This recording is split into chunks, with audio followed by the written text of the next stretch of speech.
working in the business development side of the company. I was pretty much doing sales.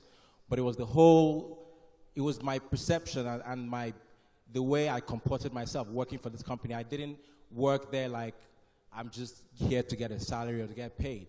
I was working to learn the entire industry, and I think that that's something that a lot of Nigerians fail to do when they're working and they're employed somewhere. It's almost sort of like they don't really feel like they're there to help the business grow. They're just there for themselves.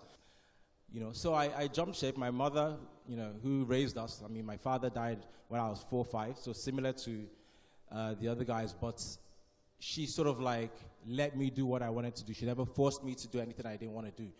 So when I was about 24 now, 23, 24, and $1,000 company is what I called it. I had enough money from my NYC to register a company.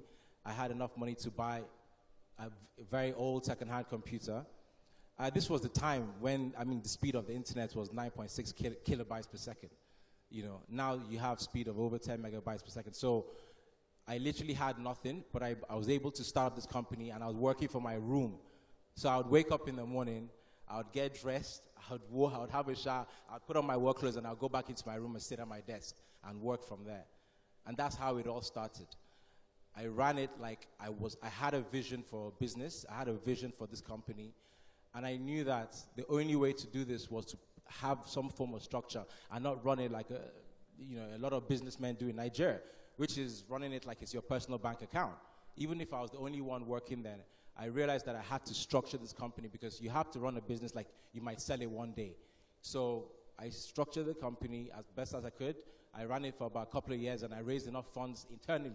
So Nicholas asked me, how did I get funding? We were self-funded.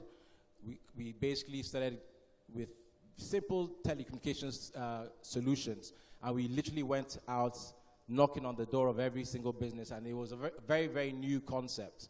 And a lot of businesses didn't understand how to use mobile technologies to create connections and to communicate with their customers.